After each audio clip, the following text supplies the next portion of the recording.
Hi guys. पिछले video में हमने ये देखा था कि पोटेंशियोमीटर के कॉन्सेप्ट्स क्या है, उसके एप्लीकेशंस क्या है। तो इस वीडियो में हम जानेंगे पोटेंशियोमीटर के जो कि प्रीवियस ईयर क्वेश्चन है, उसमें हम पोटेंशियोमीटर के एक्चुअल एक्चुअल अप्लाई करके देखेंगे कि हमसे वो कॉन्सेप्ट बनता है या नहीं बनता। तो इस वीडियो में हम क्वेश्चन सॉल्व करेंगे। Myself Ranjit, I got 167 out of 118 NEET 2019। So ये वीडियो अपन शुरू कर देते हैं। तो पहला ही क्वेश्चन इसमें दिया है ये। तो पहला question, so this is first question. This question says that a potentiometer is an accurate and versatile device to make electrical measurements of EMF because the method involves. तो ये क्वेश्चन इस ये पूछ रहा है कि पोटेंशियोमीटर एक्यूरेट क्यों है। हमने पहले ही वीडियो में पढ़ा था कि वोल्ट मीटर और पोटेंशियोमीटर में पोटेंशियोमीटर एक्यूरेट है। तो उसका रीज़न इसमें पूछा है। तो इसका रीज़न सिंपल सी बात है, उसी वीडियो में हमने देखा था कि फर्स्ट ऑप्शन पोटेंशियल ग्रेडियंट बिल्कुल नहीं। A condition of no current flow through the galvanometer, हाँ, जब गैल्वानोमीटर कोई डिफ्लेक्शन नहीं देता, ज़ीरो डिफ्लेक्शन या फिर null deflection, at that point voltage balance हो जाता है और उस वोल्टेज ग्रेडियंट या फिर पोटेंशियल ग्रेडियंट को हम लेंथ से मल्टीप्लाई करके ईएमएफ फाइंड करते हैं। So this is the answer, option B. तो why potentiometer is an accurate and versatile device because it is based on the condition of no current flow through the galvanometer, यानी कि zero deflection of galvanometer, because potentiometer is based on zero deflection method. तो इसीलिए it is most accurate method as compared to the voltmeter and others. So ये NEET 2017 का question था। Let's talk about the next question. A potentiometer wire is 100 centimetre long, मतलब 1 metre की potentiometer wire है। A constant potential difference is maintained across it, उसके across constant potential difference भी maintain कर रहा है। Okay, two cells are connected in the series first to support one another. तो इसका अगर हम फिगर बना ले तो समझ में आएगा। पहले क्वेश्चन रीड करते हैं। Two cells are connected in series first to support one another and then in the opposite direction. तो पहले एक दूसरे को सपोर्ट किया और फिर एक दूसरे के अपोजिट डायरेक्शन में अपोज किया। तो फर्स्ट कंडीशन, जब सपोर्ट करेंगे तब balance length is 50 centimetre, and जब वो अपोजिट डायरेक्शन में होंगे तब balance point is at 10 centimetre from the positive end of the wire in the two cases. The ratio of EMF of the two battery. तो figure बना लेते हैं। तो हमने फिगर बना ली है। This is case 1 and this is case 2। तो केस 1 में E1 and E2 are supporting each other, and case 2 में E1 is of the opposite direction to E2, मतलब एक दूसरे को अपोज कर रहे हैं। इसकी डायरेक्शन ए साइड है, इसकी डायरेक्शन ए साइड है। तो इस कंडीशन में जो बैलेंसिंग लेंथ होगी वो 50 सेंटीमीटर क्वेश्चन में दी है, और इस कंडीशन में the balancing length is 10 centimetre, वो भी क्वेश्चन में दी है। ओके, तो हमें निकालना है उसका रेशियो। तो अगर वोल्टेज ग्रेडियंट को हम x मान लें, ओके, तो हमको पता है फॉर्मूला जो इधर होगा वो टोटल पोटेंशियल डिफरेंस कितना रहेगा, E1 प्लस E2। सो E1 प्लस E2, ये फर्स्ट केस की बात हो रही है, first case. Okay, so first case में क्या हो जाएगा, E1 plus E2 is equal to potential gradient into the length, जो कि है 50 सेंटीमीटर। ओके, देन केस 2 की बात करें तो सेकंड केस। तो सेकंड केस में क्या हो रहा है, वो एक दूसरे का अपोज कर रहे हैं। तो E1 अज्यूम कर लेते कि ग्रेटर है। So E1 minus E2 is equal to potential gradient into balancing length, जो कि 10 है। सो कितना आएगा, तो ये तो इधर तक तो हम लोग समझ गया। तो फर्स्ट केस की इक्वेशन को हम मान लेते हैं इक्वेशन नंबर 1, सेकंड केस की इक्वेशन को मान लेते हैं इक्वेशन नंबर 2। अगर इक्वेशन 1 और 2 को ऐड कर देंगे तो इस E2 से E2 कट जाएगा, तो क्या आ जाएगा, 2E1 is equal to 60x, बराबर ये वैल्यू आ जाएगी। 2E1 is equal to 60x, मतलब E1 की वैल्यू आ जाएगी 30x। तो E1 कितना आ जाएगा, 30x। अब E1 30x अगर इधर पुट कर दोगे, E1 इज़ 30x, तो E2 की वैल्यू क्या आ जाएगी, 50x माइनस 30x यानी कि 20x। तो E2 कितना आ जाएगा, 20x। तो E1 आ गया 30x, E2 आ गया 20x। तो रेशो निकालने को बोला है। What we are asked about, we are asked about E1 upon E2। तो E1 कितना है 30x और E2 कितना है 20x, यानी कि 3/2, 3:2, जो कि आंसर बी है। Now this was your question of NEET 2016 phase 1। तो ये फेज़ 1 का क्वेश्चन हमने सॉल्व कर लिया। 2017 का देख लिया, 2016 का देख लिया, अब आगे देख लेते हैं। तो दिस वाज वेरी इजी। बस आपको अगर कॉन्सेप्ट आता है तो आप कॉन्सेप्ट से भी कर सकते हैं या फिर डायरेक्ट फार्मूला से भी कर सकते हैं। E1 + E2 is XL1, E1 - E2 is XL2, हो गया। इस क्वेश्चन की एक शॉर्ट ट्रिक भी है, अगर आपको याद रखनी है। आप ऐसे भी सॉल्व कर सकते हैं, लेकिन अगर आपको फास्ट सॉल्व करना है तो ये आप यूज़ कर सकते हैं। इसमें डायरेक्टली E1/E2 जो होगा, तो E1/E2, E1 ग्रेटर है, E2 छोटा है। तो फर्स्ट केस में इट इज़ सपोर्टिंग ना, तो सपोर्टिंग में ऐड, तो लेंथ को ऐड कर दीजिए। और सेकंड केस में इट इज़ व्हाट, अपोजिंग, तो लेंथ को सब्ट्रैक्ट कर दीजिए, L1 - L2। तो इससे भी सेम रिजल्ट आएगा। E1/E2 इज इक्वल टू, ये देखो 50 + 10, फर्स्ट टाइम 60 एंड 50 - 10 आ जाएगा 40। तो ये आ जाएगा 3/2, यानी कि 3:2। दिस इज़ अ शॉर्टकट या फिर ट्रिक, या फिर इसका कुछ थोड़ा मॉडिफिकेशन करके इधर आ सकते हैं। तो आप कोई भी मेथड से सॉल्व कर सकते हो। तो let us move to next question. तो ये वाला जो क्वेश्चन है वो नीट 2015 में आया था। तो ये वाला क्वेश्चन समझ लेते हैं। हम पूरे क्वेश्चन देखेंगे, जितने भी पोटेंशियोमीटर के 30 साल में क्वेश्चन आए वो पूरे कर देंगे, जो कि 6 क्वेश्चन आए हैं। तो उससे हमारा लगभग पूरा कॉन्सेप्ट बन जाएगा। तो ये क्वेश्चन समझ लें। अ potentiometer wire of the length L and a resistance small r are connected in series with a battery of EMF E0 and a resistance R1। Okay, तो पोटेंशियोमीटर की जो वायर है उसकी लेंथ L है और उसका रेजिस्टेंस स्मॉल r है। The battery, accumulator battery या फिर driver cell has a EMF of E0 and internal resistance is R1। Unknown EMF E is balanced at the length L of the potentiometer wire। अब एक unknown EMF हमने balance कर दिया at the length L। So EMF E will be given by, तो उसको numerically कैसे represent करेंगे, और ये ऑप्शन दिए गए हैं। तो सिंपल सी बात है, जो भी होगा वो रहेगा potential gradient into the length. तो इसको सॉल्यूशन हम लिख देते हैं। तो E की वैल्यू जो रहेगी वो रहेगी E is equal to potential gradient into that length, balancing length. अब पोटेंशियल ग्रेडियंट की वैल्यू निकालनी चाहिए। तो potential gradient is the potential per unit length, so V upon total length, okay, into L। तो V को अब substitute करना पड़ेगा IR, because V is what, V is equal to IR/L into small l, okay. तो ये सब की value तो हमें पता है। ये इधर स्मॉल r आएगा क्योंकि वायर का रेजिस्टेंस उन्होंने स्मॉल r दिया है। Resistance of wire is small r, so we will also take small r।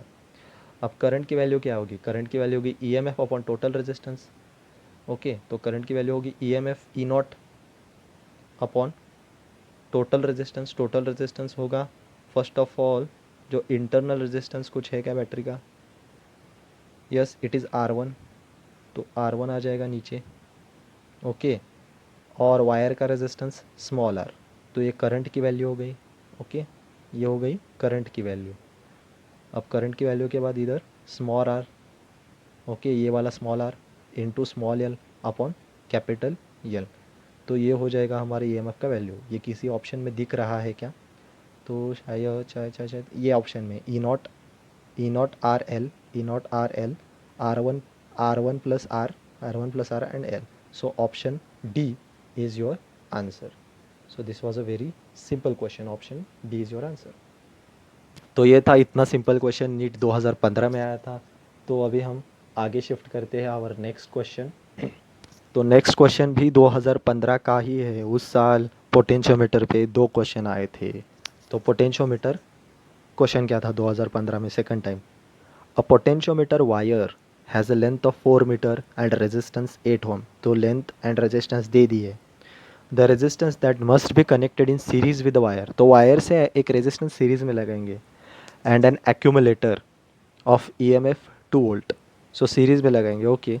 So as to get a potential gradient 1 milli volt per centimetre on the wire is. तो potential gradient इतना चाहिए, तो उसके लिए हमें कितना रेजिस्टेंस वायर के या फिर एक्यूमुलेटर के सीरीज़ में लगाना होगा। तो अगर फिगर से समझे, तो ये इसका फिगर है, तो इसमें समझेगा कि ये दिस इज़ 2 वोल्ट बैटरी। ये जो रेजिस्टेंस है वो हमने वायर के सीरीज़ में लगा लिया है। अब हमें जो बताया गया है कि जो पोटेंशियल ग्रेडियंट है उसको एक्स बोल ले, तो it is 1 milli volt per centimetre. So 1 MV पर CM, 1 milli volt per centimetre. अब पोटेंशियल ग्रेडियंट क्या होता है? वोल्टेज पर यूनिट लेंथ। सो वोल्टेज पर यूनिट लेंथ। ओके, तो 1 मिली वोल्ट, मिली मतलब 10⁻³ वोल्ट, पर सेंटीमीटर मतलब 10⁻² metre. So this much volt per metre, मतलब इसका आंसर आ जाएगा लगभग 0.1 volt per metre. 0.1 volt per metre answer आ गया। So 0.1 volt per metre is equal to V/L। अब V/L में हमें L की वैल्यू पता है क्योंकि वायर की लेंथ 4 मीटर हमें पता है, तो V की वैल्यू निकालनी पड़ेगी। तो जो V होगा वो रहेगा I flowing through the wire. कर V किधर का? इस वायर के अक्रॉस का potential difference. So current flowing through this wire, so उसको I मान लेते हैं। Current flowing through this wire I मान लेते हैं, तो वो I into resistance of the wire, तो रेजिस्टेंस ऑफ वायर उसको स्मॉल r मान लेते हैं। सो रेजिस्टेंस ऑफ वायर, तो हो जाएगा वोल्टेज पर यूनिट लेंथ। ओके, तो इसको फिर से अगर लिखेंगे तो 0.1 इज इक्वल टू जो करंट आएगा वो रहेगा EMF E of the battery, okay, upon total resistance जो कि होगा R plus resistance of wire, so capital R plus small r, okay, into ये वाले टर्म आ जाएंगे स्मॉल r बाय L। तो अब सारी वैल्यू पुट कर देंगे, तो 0.1 इज़ इक्वल टू, अब इधर सारी वैल्यू हमने पुट करनी चाहिए। सो E की वैल्यू 2 वोल्ट दी गई है, कैपिटल R की वैल्यू निकालनी है, स्मॉल r की वैल्यू कितनी दी है?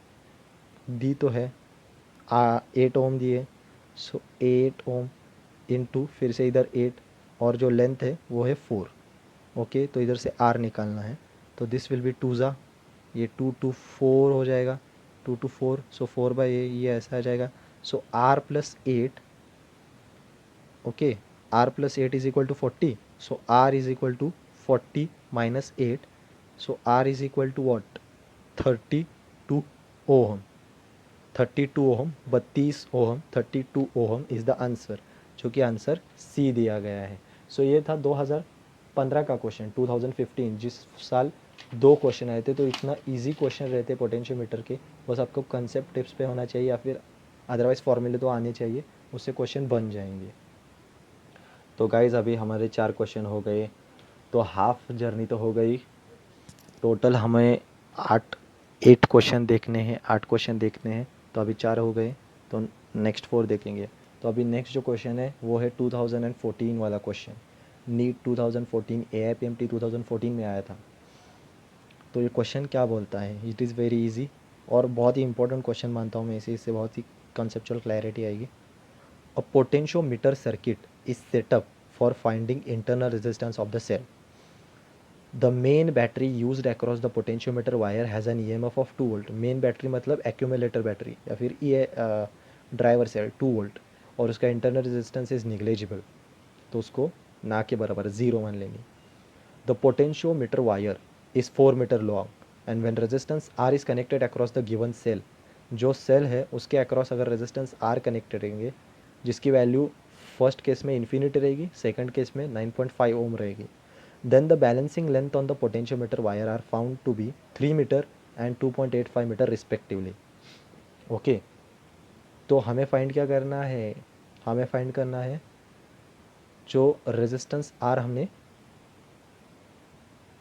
सॉरी, हमें हमें क्या फाइंड करना है? जो हमने एक्सटर्नल सेल लगाया है, जो अननोन सेल है, उसका इंटरनल रेजिस्टेंस हमें बताना है।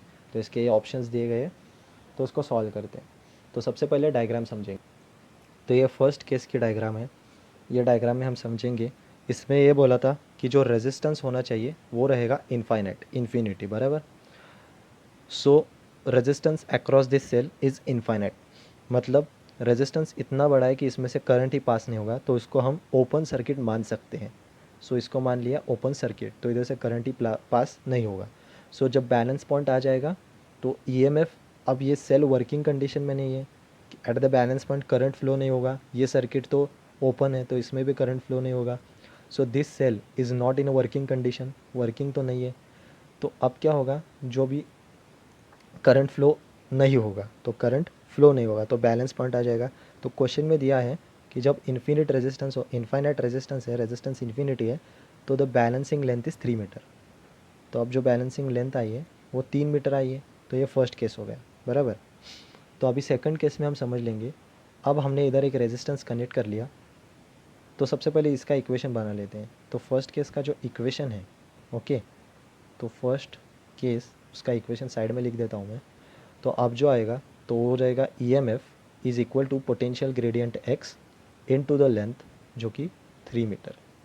ओके, तो ये आ गया मेरा फर्स्ट इक्वेशन। तो इसको फर्स्ट इक्वेशन लिखते हैं। अब सेकंड केस में क्या होगा, मैं लगाऊंगा रेजिस्टेंस, ओके, जो कि रहेगा फाइनाइट रेजिस्टेंस, जिसकी वैल्यू होगी 9.5 ओम। तो अगर इसकी वैल्यू 9.5 ओम है तो इसमें से करंट फ्लो करेगा।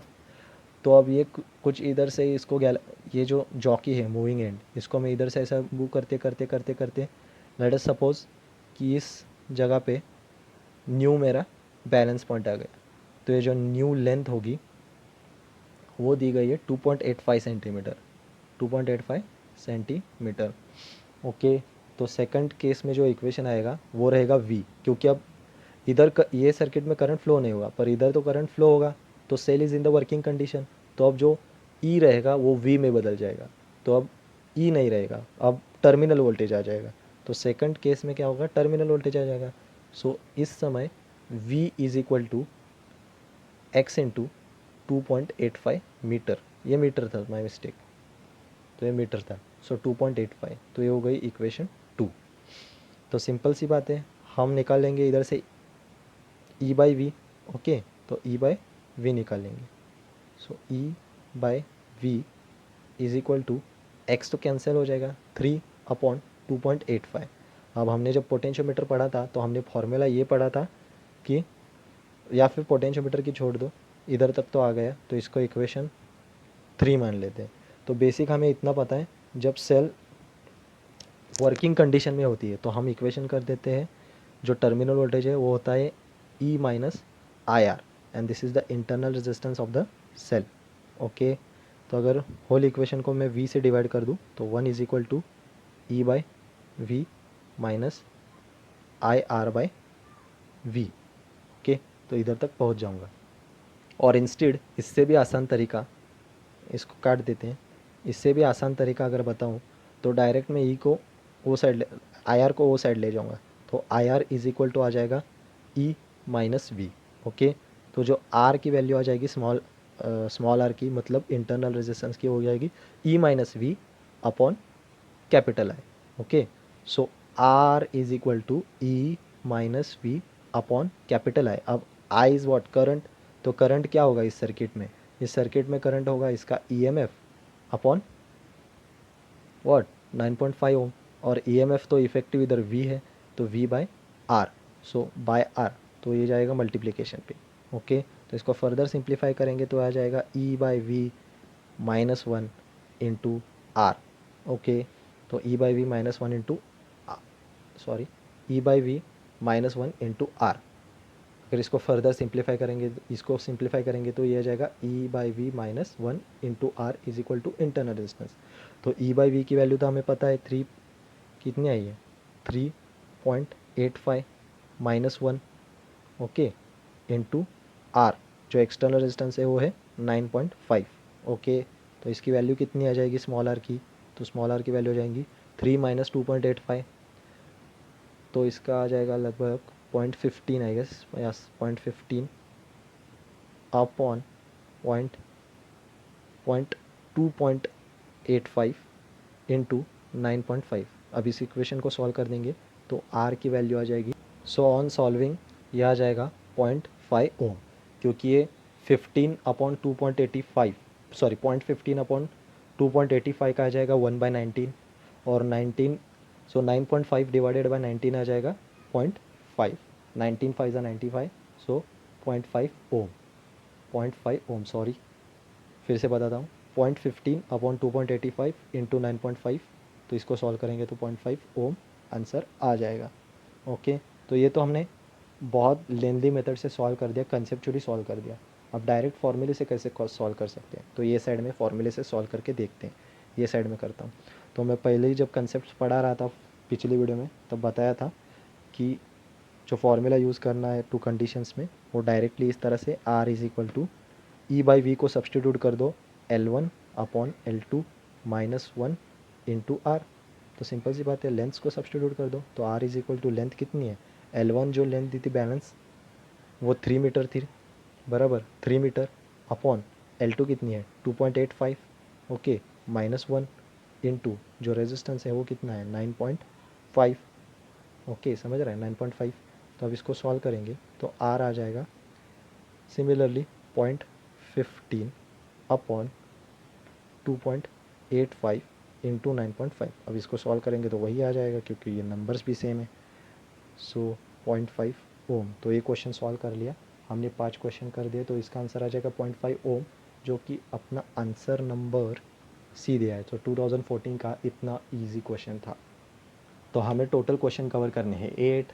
तो अब 2 क्वेश्चन बहुत ही ईजी है, उसको कवर कर देते हैं। ये जो क्वेश्चन है वो आया था ईयर 2000 में, तब AIPMT शायद हुआ करती थी, मुझे नहीं पता, 2000 ईयर।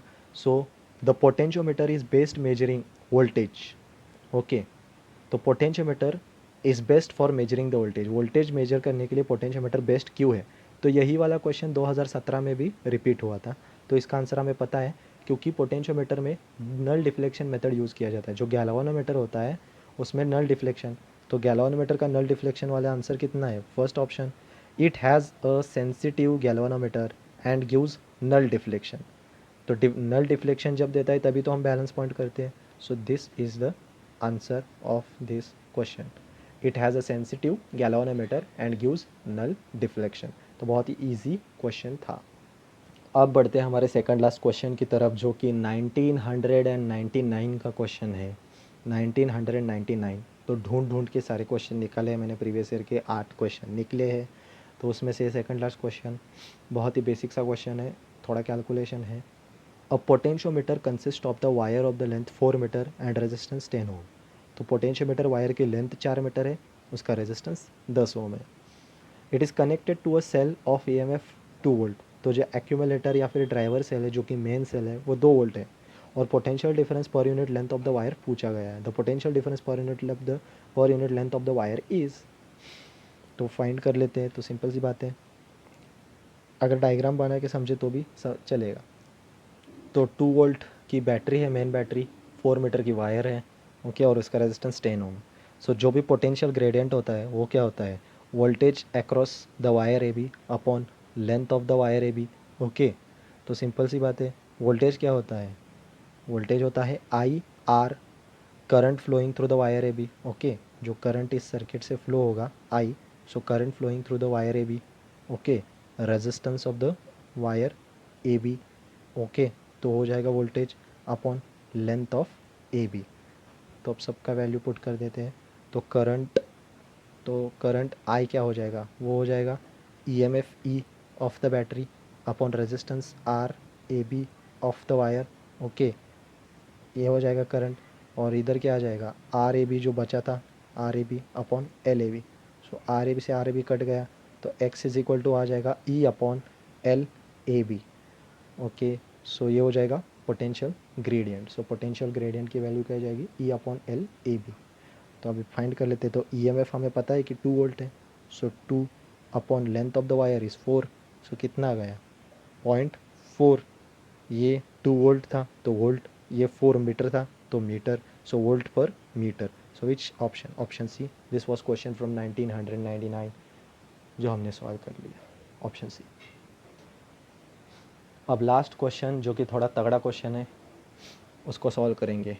तो ये आया था 2010 में। इसको लास्ट में इसलिए रखा था क्योंकि थोड़ा कंसेप्चुअल क्लैरिटी बने और ये क्वेश्चन अपन सॉल्व कर सके। A potentiometer circuit is set up as shown in the figure. तो ऐसे सर्किट लगाया गया है as shown in the figure. The potential gradient is K volt per centimetre. So potential gradient जो वायर का है वो दिया गया है as K volt per centimetre. And ammeter is connected in the secondary circuit, और जो रीड कर रहा है 1 एम्पियर। सो दिस सर्किट में 1 एम्पियर का करंट फ्लो कर रहा है। व्हेन द टू की स्विच्ड ऑफ, सब जो ये की नंबर 2, की नंबर 3, की नंबर 1, सो ये जब दोनों की स्विच्ड ऑफ होंगी, मतलब इससे कनेक्ट नहीं होगी, तो ये सिंगल सर्किट काम करेगा। तो जब तब उसमें से जो करंट फ्लो हो रहा है वो 1 एम्पियर बताया गया है। The balance points when the key between the terminal 1 2 and 1 3 is plugged in are found L1 centimetre and L2 centimetre respectively. तो जब 1 और 2 को कनेक्ट कर दिया, तब जो बैलेंस पॉइंट आया वो L1 सेंटीमीटर था, और जब 3 और 1 को कनेक्ट कर दिया, तब जो बैलेंस पॉइंट आया वो था L2 सेंटीमीटर। ओके, तो value of this R ohm and X ohm is asked. तो इसको आसानी से सॉल्व कर देंगे। ओके, तो इनिशियली 1 एम्पियर करंट फ्लो हो रहा था, हमें इतना पता है। तो initially in the first case, okay, जब कुछ भी कनेक्ट नहीं था, दोनों कीज़ ऑफ थी, तो फर्स्ट केस में current I is equal to V by, और you can say V is equal to I R. Okay, तो ये इक्वेशन में V इज इक्वल टू आई आर। तो EMF ऑफ द बैटरी, क्या EMF बैटरी का दिया हुआ है? तो शायद से कि इधर नहीं दिया, तो इसका E मान लेता हूँ मैं। सो E इज इक्वल टू के आई आर। सो I और R होगा R प्लस एक्स ओम। तो ये इनिशियल कंडीशन में आ जाएगा। ओके, अब सेकंड केस की बात करते हैं। Okay, we will talk about second case. Actually this should be V, क्योंकि this will be terminal voltage I guess. So let's talk about this. तो ये जब ये वाला कंडीशन हो जाएगा, इसको मैं 1 पुट कर देता हूँ। 1 एंड 2 इसको जब हम कनेक्ट कर देंगे तो सर्किट कैसे बनेगा? तो सर्किट में कौन आएगा? ये आ जाएगा, ये वाला रेजिस्टेंस सर्किट में आ जाएगा। तो उस समय ये वाला रेजिस्टेंस सर्किट में आ जाएगा। सो जो भी पोटेंशियल ड्रॉप, जब बैलेंस पॉइंट आ जाएगा, जो भी potential drop across this resistance होगा, वही potential drop across the wire होगा। ओके, उसका मतलब इसमें से करंट अगर I एम्पियर फ्लो कर रहा है, तो इसके अक्रॉस का पोटेंशियल डिफरेंस, ओके, वो हो जाएगा I इंटू आर, और वो की होगा बैलेंस लेंथ KL1। ओके, तो फर्स्ट कंडीशन में तो इसके अक्रॉस का पोटेंशियल डिफरेंस IR, और बैलेंस लेंथ L1 है तो KL1। अब सेकंड केस जब आएगी, ओके, सेकंड इक्वेशन बना दें। तो सेकंड इक्वेशन में 1 और 3 को कनेक्ट कर दिया। ओके, तो ये सर्किट कुछ इस तरह से बन जाएगा। ओके, तो जब R और X ओहम दोनों के अक्रॉस का पोटेंशियल बैलेंस हो जाएगा वायर के अक्रॉस का पोटेंशियल को, देन बैलेंस पॉइंट आ जाएगा। तो उस समय जो पोटेंशियल डिफरेंस होगा वो I into R plus X, और इस समय आ जाएगा KL2।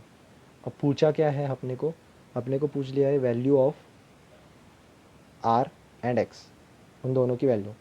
तो I की वैल्यू तो पहले ही बता दी है, एमीटर लगाया है, एमीटर ने बताया कि I इज़ 1 एम्पियर, तो इसको 1 एम्पियर पुट कर दिया। तो पहला इक्वेशन क्या बन गया? पहला इक्वेशन बन गया R is equal to KL1, और दूसरा इक्वेशन बन गया R plus X is equal to KL2। Okay, तो सिंपल सी बात है, इधर जो R है उसको KL1 पुट कर देते हैं, तो इसको बोल देते हैं इक्वेशन नंबर 1, इसको बोल देते हैं इक्वेशन नंबर 2। तो इन इक्वेशन नंबर 2 जो R है उसको KL1 पुट कर दें, तो क्या आ जाएगा? KL1 plus X is equal to KL2। तो x इज इक्वल टू क्या आ जाएगा? KL2 minus KL1। तो x इज इक्वल टू क्या आ जाएगा? KL2 माइनस L1 ओहम, इतना आ जाएगा। और जो R की वैल्यू है वो तो इधर ही मिल गई, KL1। सो R क्या आ जाएगा? R is equal to KL1 ohm. तो हमें क्या पूछा है? Value of R and X respectively. तो रिस्पेक्टिवली मतलब पहले हमें R की वैल्यू लिखनी होगी फर्स्ट, ओके, एंड देन हमें X की वैल्यू लिखनी होगी सेकेंड। तो कौन सा ऑप्शन दे रहा है? KL1 first and KL2 minus L1, तो option B. So this was 2010 question AIPMT वाला। So we covered entire potentiometer concept. अगर आपको वीडियो अच्छा लगा हो तो इसको लाइक करिए, और चैनल को सब्सक्राइब करिए, और बेल आइकॉन भी दबाइए। धन्यवाद, thank you. Also don't forget to share the channel. Thank you very much.